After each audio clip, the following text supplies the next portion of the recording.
Welcome, everyone, to today's episode of Empowering You TV. I am so excited that you're here with us today. My name is Aime Hutton, and I'm your host for this show. I am now in Calgary, Alberta, yet I grew up in Pickering, Ontario, which is about 20 minutes east of Toronto. Each episode, you will hear remarkable stories of women who've beaten the odds, risen above all challenges, and are now living their amazing lives full on like the brave, empowered women they're born to be. For more information to be featured on the Empowering You TV show, please reach out to me at Aime@inchbyinchempowerment.com. I'm currently booking for times after Thanksgiving and beyond the end of the year. For today's show, I'm so excited to introduce you to my new friend, Stephanie Beebe. She and I haven't met in person yet because she's all the way down in Hawaii, which is awesome. And she's pretty cool. We've been chatting a bit before coming live here to onto the show for you guys, but she's amazing. But I do want to read just her snapshot of her story of who she is. Stephanie Beebe, MS, is an intuitive business strategist and expert in intuitive decision making and strategizing for small business owners. Trained in organizational psychology, she is the founder of InFlow CEO Consulting and currently assists business visionaries and entrepreneurs to clarify, energize, and optimize their business systems. For more information, please visit www.inflowceo.com. Hello, Stephanie. How are you today? I'm awesome. Thank you so much for having me. I'm looking forward to chatting and connecting with everyone and sharing a little bit about my story that hopefully will inspire others. Yes, exactly. Now, I just mentioned that you're in Hawaii, but tell us a bit more about where you are. Yeah, so I live on the Big Island of Hawaii, and I live in Kona, and so we're the largest landmass in terms of all of the islands, but we're the youngest island. We're the only one with the most active volcano, so it's actually our landmass is continuing to grow and is in constant flux. So I live on the island that's always growing. That's cool. That's pretty neat. I actually do have a bucket list to actually go to Hawaii. I've never been, so I'd love to come and visit. Let's dive into your story, shall we? So what in your life have you overcome? Can you care to share your story with us a little bit? Yeah, I mean, I'm a mompreneur. I'm a business coach. I'm an intuitive. They all kind of come together. I think the biggest, most pivotal part of my story is that I didn't always know who I was or how to combine what I do in my life now. Unfortunately, my path has kind of been riddled with transition and sudden death. And since I was 18 years old, I lost my brother to he was killed brutally and suddenly, and it changed the whole direction of my life. It made me question things in a bigger way. It made me, hey, if I don't live what my life to stand for, and it caused.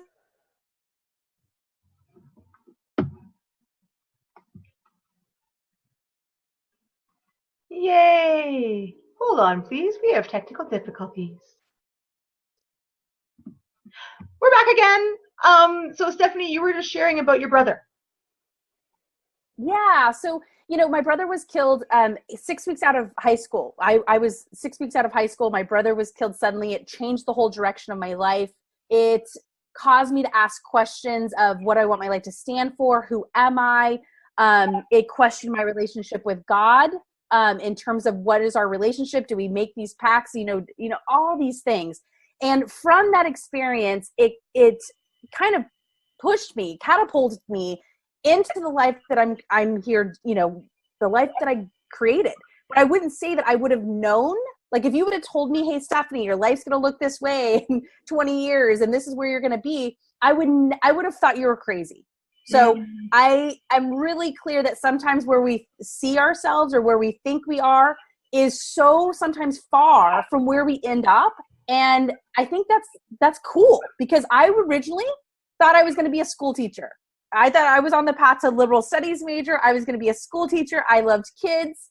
And not that I don't love kids, and I work with a lot of entrepreneur kids. I do some stuff here with some of the schools. helping kids like foster their ideas at young ages and build businesses around them. And I still do that. But what a cool experience for me to realize that I can teach in different ways, and I didn't have to just pare myself down into a box that I thought worked for me. And unfortunately, it came from a sudden tragedy, and yet it was such a gift. And so I believe that sometimes our tragedies turn into some of the greatest gifts in our life, although I don't believe that has to be the only way that we learn, and I hope it doesn't happen to other people. But I still think that I would say that in terms of my story, that's the biggest turning point in my story. Yeah, having a family member die suddenly, and that's a lot to process even. Like, that's crazy. So I'm sorry about, for your family, and my condolences, and also good for you for, stepping through it and coming out the other side being amazing. So I thank you for sharing your story with me. Yeah. Now, I ask this question to every guest, and the response is normally the same, but I'm always curious. If you could change anything in your life that happened to you in your past, would that be anything, and why? Why not? I'm pretty sure I know what most people say. For me, I think that the biggest thing that I would change is that I would have learned to love myself earlier.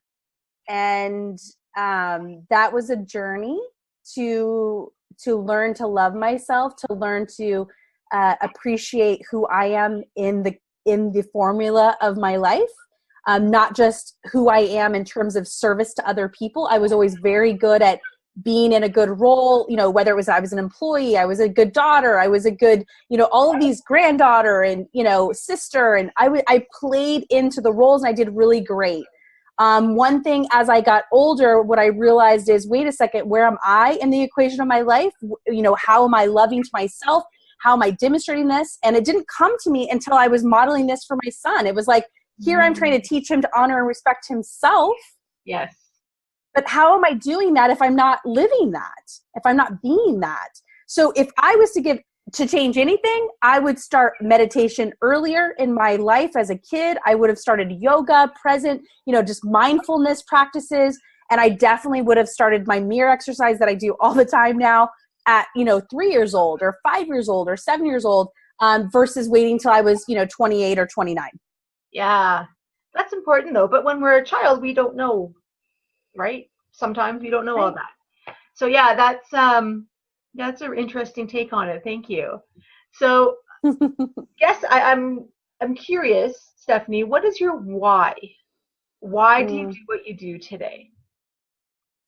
This is a tough question. It's a tough question because a lot of what I do is guided, meaning I came into this life very connected. My mom will share many stories about I was like the very interesting kid in the sense that I knew things before they were going to happen. I would get frustrated sitting at the kids' table because I wasn't a kid. I didn't feel like a kid even though I was in a kid body. And so for me, I came here with a very specific purpose. And the purpose was to make change, to create change here on this planet. Not by myself. I don't believe I was the only one. I believe there's many of us who have been tapped. I think that we're all coming together and doing it in our own way, whether it's in our own community, in our families, with ourselves. But my biggest why is my son, what he's growing into, what he's inheriting, with our planet. That's, I want to build a world where he can stay connected to his gifts, where he can stay connected to his guidance, where that's the norm, that self-care and empathy and connection with other people is more important than just your bank account. That it's more than what you wear, and it's more than what you drive, and it's not just what you do for other people, but it's like this thriving joy of like just radiating, positivity and making a difference in the world by being connected with what pleases you too. Like, I don't think you have to self-sacrifice. So, ultimately it's about creating a better world for the new kids, for the sensitive kids, for the brave souls, I call them, for coming on this planet. So that's my why. That's awesome. And I know we talked a bit about your son before coming to the show about colors and his favorite colors. And yeah, totally. Right. It's pretty interesting where the world is right now and where it's heading. And it's all beautiful and it's all lovely. And this may come up later, but I also just keep sending love to your country with all the craziness that is going on in your country right now. I keep sending love. Now, thank you. You're welcome. Now, Stephanie, you shared us your why, and I'm guessing this might go into what your business is about. So how about you share about your business and what you... Yeah. So, ultimately what my business is about is really teaching visionary entrepreneurs to listen to their own wisdom, and to build a business around their greatest service in the world. When I first started my business, I said, wouldn't the vibration of money change if it was only exchanged for what we love doing? Like, wouldn't that change? If people received what I call financial appreciation for their gifts, for their service, from a place of like, this is so easy. Like, I just get to be me. I get to show up and I get to make a difference. And it gets, and then there's that reciprocalness. That's the vision. And so a lot of times people who have these special gifts or talents or these visions that they have, they don't really know how to anchor them. They don't know how to bring it into a business. They don't know how to charge for it. They don't know how to value it. And that's where I come in. I also, sometimes I'm the person who has to be the truth teller. Like, I've had people come to me with these fancy ideas and these business plans, and they're like, look, Stephanie, and I'm like, there's no energy here. Like, it's dead energetically, right? Perfect. Check the box. Everything they're doing the business, do it all. It's like, check.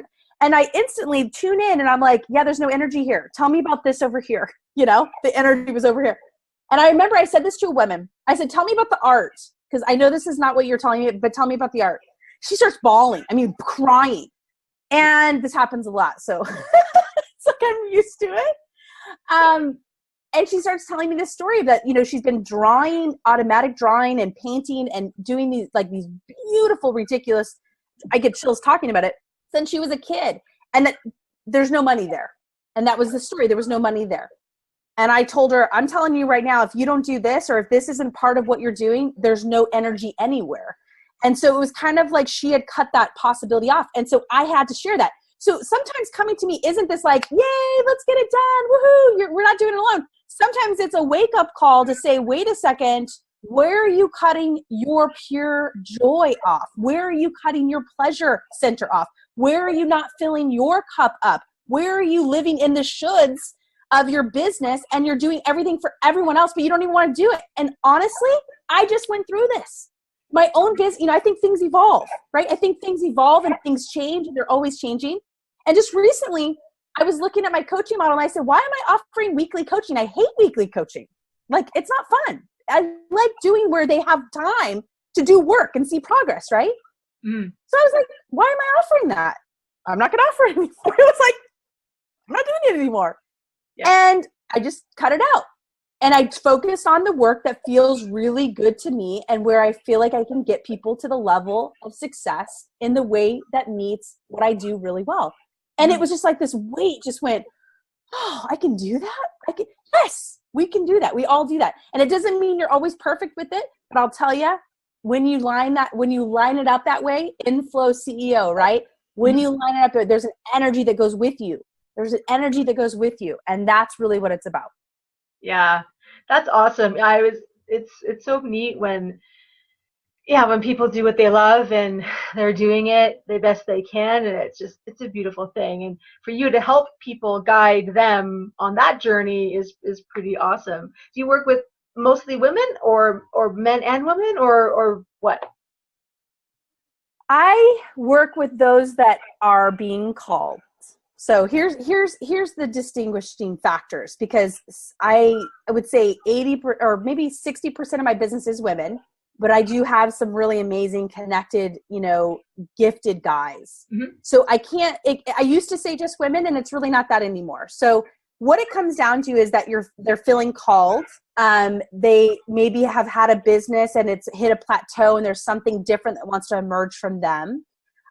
They tend to have what I call the too much syndrome. They've been told they're too eccentric, they're too, powerful, they're too strong, they're too talkative, they're too talented, they're too this, they're too that, they're too that.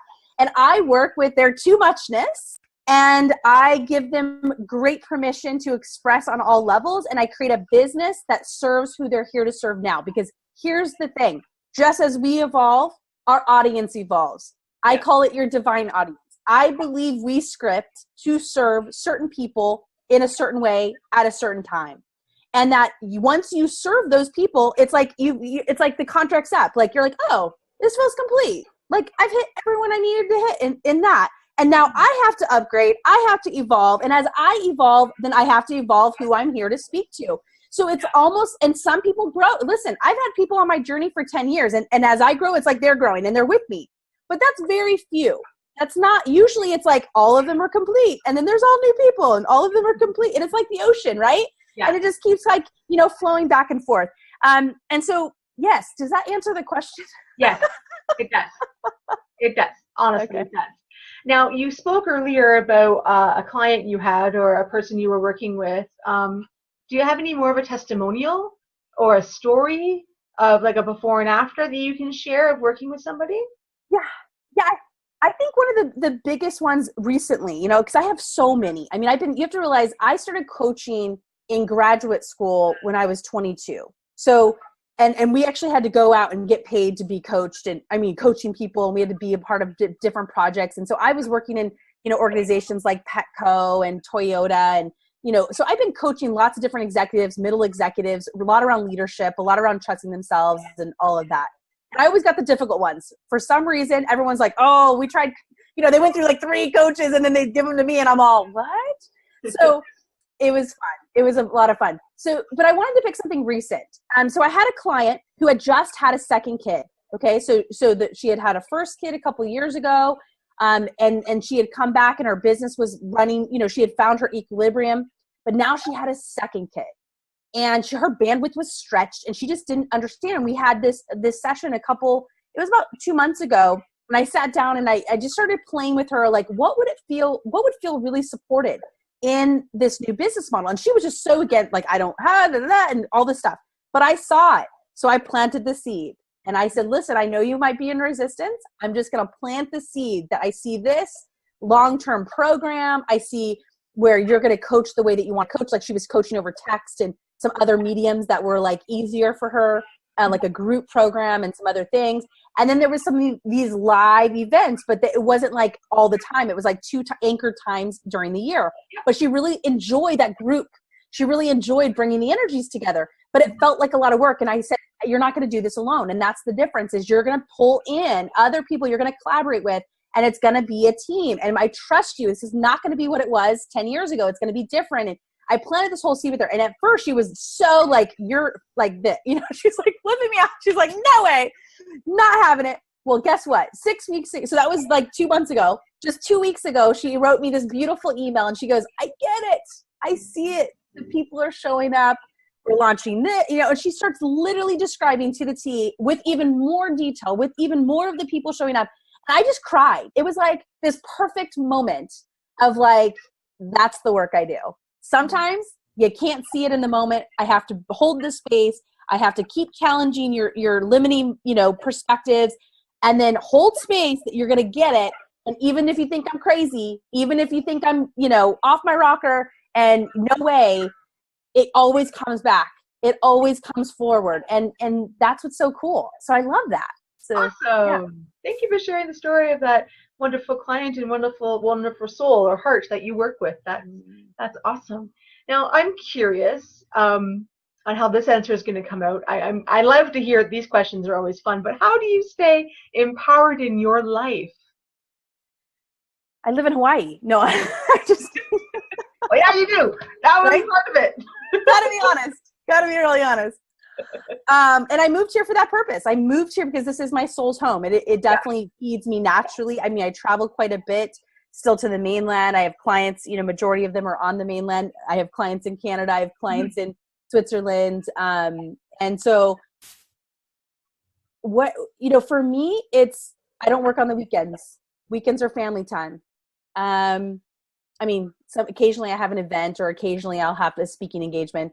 Yeah. But majority of the weekends are disconnection time, right? Yeah. Disconnection from technology, disconnection from responsibility, and just being able to just be with my son, be with my husband, play in the sand, build sandcastles, be in the ocean. And I meditate daily. I wake up before everyone when the house is, not before my husband, he's already gone, but I wake up and in that quiet time where you're just hearing the birds and you're just, I feed my own soul. I journal, I meditate, I set my intentions for the day. I surround myself with people that see the best in me. I eat food that gives me energy and that I feel good. And I pay attention. Like sometimes I used to eat things that I can't eat anymore. And so when I eat it, I'm like, oh, that's not, and so for me, it's this constant being in tune. I read a lot. I mean, I've already read like 4 books this month.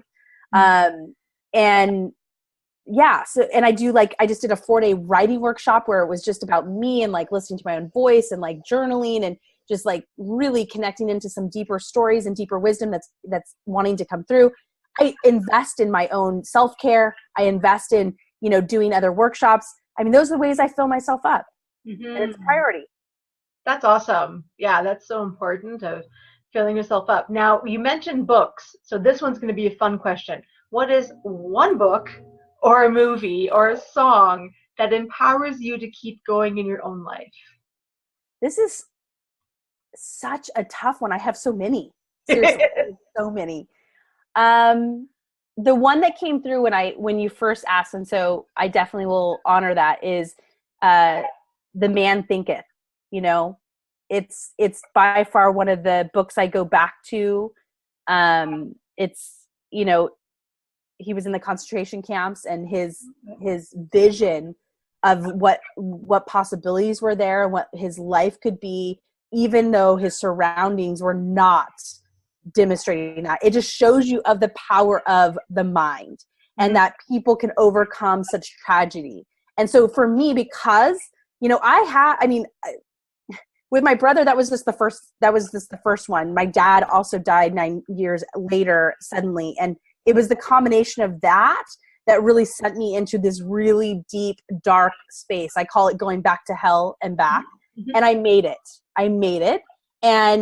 But because of that experience, I know where people can go. I know that even the book, that he doesn't describe those moments where he almost broke, because we do. Mm-hmm. We're resilient, but we almost break. And you see it. You've seen the suicide rates. You've seen these things that are happening around our globe. Mm-hmm. And it's because of how, like, the mindset and the things that we have to do alone is not the way anymore. The way is through community. The way is through support. The way is through pleasure and joy, not pressure and power and, and there's a shift that's going on. So for me, I have to say that book because it reminds me that it doesn't matter what you're going through on the outside of your life, you do have the power to focus your mind. You do have the power to focus your heart.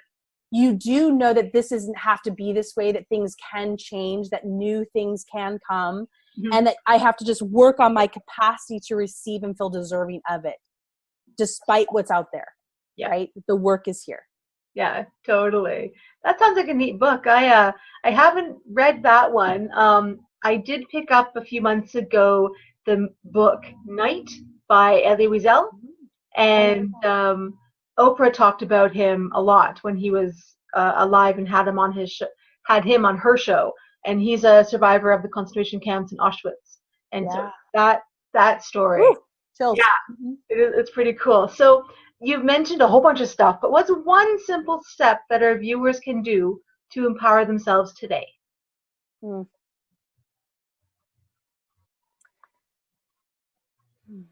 There's so many, but the one that's coming to me right now that feels important is know what you want and then know why you want it. And I say that because the universe likes clarity. Right? If I asked you, Aime, hey, what do you want? And if you're like, I don't know, like, I can't give it to you. Yeah. Right? And then the same thing is, if you tell me you want something, but you're not clear in the conviction of why you want it, or it's coming from oh, this is what I should be asking for. It's not coming from that deep centered heart space, then you could keep asking, but there's no resonance, right? There's no vibrational match. So for me, know what you want. Know why you want it. And I'll tell you, if you don't know why you want it, that's not what you want. So let that one go and start again. Pull a new piece of paper out and be like, what do I want? And ask it in every part of your life. Mm-hmm. Ask it, what do I want for myself? What do I want for my legacy? What do I want for my kids? What do I want for my different kids? Because maybe you have multiple kids and maybe you have different wants for each of them. What do I want for my family? What do I want for my earth, this planet Earth that we share? What do I want for my country? What do I want for my state, my community, my family? I mean, do it. Get clear. What do you want? What do you want? What do you want? What do you want? What do you want? And then why do you want it? Why do you want it? And you'll see a theme. And I'll bet you that theme is really what drives you on all aspects of your life. And if it's not included in your business, if it's not included in the majority, if you look at your time spent every day and 80% of that is not serving that, then we got to talk because that's not sustainable. It's not sustainable to live a life that is not serving you at the deepest core of who you are. Mm-hmm. And something's got to change. And usually what happens is the volume gets turned up, your body starts to respond, your stress levels, your adrenals, name it. I've seen it. It's usually because these two are not aligned. That's powerful. And that's important. That's a good exercise for anyone to do. What do you want? And then why do you want it? That's a neat question to add on. I like that one. Thank you. You're welcome. Yeah. And now what is a message you would want to tell the next generation of girls about empowering themselves? So for example, if you could go back in time and tell your 11-year-old self something, what would that be? That's gonna make you cry.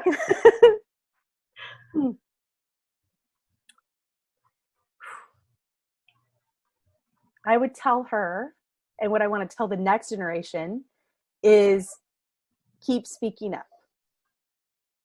Keep speaking up. Have a voice, because what you think, what you say, what you tune into matters. Even if no one in your immediate world can see it, journal it, write it out, because I truly believe that our next generation is coming with wisdom for us to listen, for us to hear.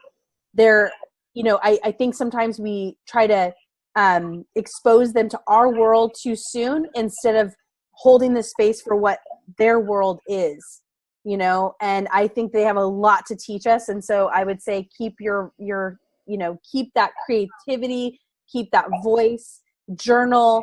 If you have a fascination with art or play or other like cool ideas that no one else can see, hold on to that, foster that, because that's your magic. That's what you're here to bring. It's not about fitting in. It's not about looking at what everyone else is doing. That's not where the answer is. The answer is to listen to your own inside voice. And even if it's a whisper, you have to keep listening to it, because no one else will. Yeah, that's super important. That's one of the core pieces when I've worked with and when I work with girls is, be yourself. If you want to go into arts and whatever that art form looks like to you, awesome. If you want to go into science and math and technology, then that's cool. If you want to go into politics, be yourself. Just do what makes you happy and do that and have fun with it. Yeah, that's awesome. Now here's another fun question I love asking, and I always get neat responses, is who is someone you want to thank, who inspires you to be your best self, who's helped you when going through a difficult time? If you could write a thank you card to that person, who is the person and what would it say? Again, I've been incredibly blessed. I have some amazing, powerful people in my life that I couldn't have done without them. So many are coming to mind, but I think I have to thank my mom, to be honest. My mom instilled in me, to trust myself. Mm-hmm. She instilled in me, I remember her saying, I don't quite get who who you are or where your gifts are coming from, but I trust that they're true for you. And I trust that my job is to just keep, allow the space for you to keep trusting you. And I'll tell you, that has caused me to be able to create the life that I am. The fact that I had the courage to come to Hawaii and leave everything that I knew, because it really is like living in another country. Even though we are part of the United States, we're so disconnected from everyone. We do things so different. You live on an island, you have limited resources. It's just different. Mm-hmm. And yeah, so I would, what the letter would say is, thank you, Mom, for showing me the way, for passing on the baton in a new way of the mom you wanted that you didn't have. Thank you for breaking all the rules. Thank you for loving me unconditionally. Thank you for speaking my language and encouraging me, even if it didn't make sense to you. Thank you for not burdening me with the troubles of, she was a single mom at part of my upbringing. And I never went without. And I know, looking back on it, now that I know, she was a secretary making $19,000 a year. She had 3 kids. She had 2 teenage sons that were eating her out of the house and home. And we never went without. I don't know how she did it. I really don't. I know there were months where she had to choose between how many groceries versus paying the electric bill. I didn't know. She never burdened that with us. But I have to say one story that was so powerful. We lived in California, so there was rolling blackouts, right, during the summer and stuff because of the AC and stuff. So we had that. But I didn't know that it was actually at the end of the month and my mom didn't have the funds. She had to wait another 3 days before she got paid to pay the electricity bill. So the electricity went out. We didn't know. We thought it was a rolling blackout. So she's like, it's campfire night. And we had this big fireplace and we literally all sat there and cooked hot dogs and made our dinner over the fire. She pitched the tent in the middle of the family room. It was a blast. It was so fun, right? And when I went to school the next day and told him I had campfire night, it was so fun. Now, she could have done that differently. Yeah. She could have sat us down and said, listen, I don't have any money. The electricity bill is not going to be up. She could have stressed us out. She could have, but that's not that wasn't what she did.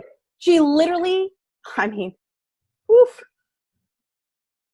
She got creative. She put her own stress aside and she made it one of the best memories I've ever had with my family. How cool is that? Mm-hmm. And it just shows you the resiliency of what happens when somebody can put their own needs aside and think, what can we do here? Right? And that's who my mom is. My mom has been able to go through these amazing, ridiculously soul stretchy moments and still show up with all of herself and make a difference for a second grader. And it's those moments like that I just am I'm in awe. The other one I have to share is at Christmas time, she would have us write a wish list. And I get it, right? I write 30 things down on this piece of paper. And then she'd look at it and say, listen, here's the budget. You get to choose one. What are you going to choose? And I remember thinking, but you know what? She let us dream first. She let us big first. She let me write all of 30. I remember I had one, it was 28 items on this piece of paper of what I wanted, right? Yeah. Every line and then another line. And then I had to go through and really evaluate what is important to me. What do I want? Now, here's the thing. She still picked some stuff off that list and she still got more than one, but that wasn't the point. The point is that she let us get connected to what we wanted, and then she had us evaluate what was really important. That process alone was huge. It was absolutely huge. And so there's those moments that I'm like, I hope that I'm 10% of the mom that she was for me, because there's no way that I could be who I am if it wasn't for how she loved me. That's beautiful. That's awesome. Thank you. Thank you for sharing those stories. And yeah, Christmas is always an interesting time for everybody. If, celebrate Christmas or Hanukkah or Kwanzaa or whatever the celebration is. Or yeah. If you don't celebrate either. I have a couple of friends who are Muslim, and to hear their story of around the Christmas holiday time is pretty cool too. One lady said, she's like, when she was a girl, she snuck over to her neighbor's house who did celebrate Christmas and kind of peek in the window and she's like, what are you doing over there? yeah. So, Miss Stephanie, what is next for you, or what is coming up that our viewers should know about that's coming up in the next, month or so? Yeah. I'm part of a mastermind group that I'm doing some really cool stuff around, of really invoking leadership, and if they have a big idea, or if there's, you know, entrepreneurs out there that don't know how to get funding and stuff. So that's some of the stuff that's building. We're not quite ready to fully launch it. We're doing some really cool pilot stuff in San Diego next month, and I'm definitely looking at doing some kind of group program.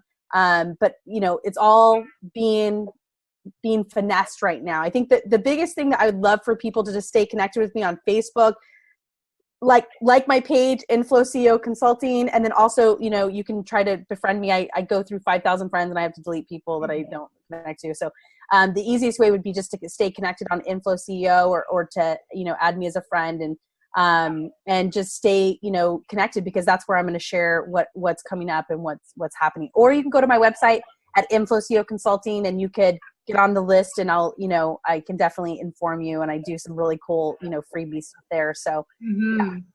That's awesome. That's awesome. Now, but what's next? Like, if you could, you know, set that bar higher, or, you know, what's next? What's a dream? Like, what's another intention you've set for yourself? Yeah, I mean, what's next is there's definitely some books that are coming through, and I'm also planning the second kid. So there will be some transition in terms of how my business is done, and what that all looks like over the next, because to me, when you have a kid, it's the first 2 or 3 years are very like absorbed in, you know, not killing the kid, no, but Hey, mom. very similar. Yeah. And so, but for me, what's probably next is most likely the long-term vision, which is going to be stuff around supporting kids, staying connected to their intuitive gifts, and how to be that in this world.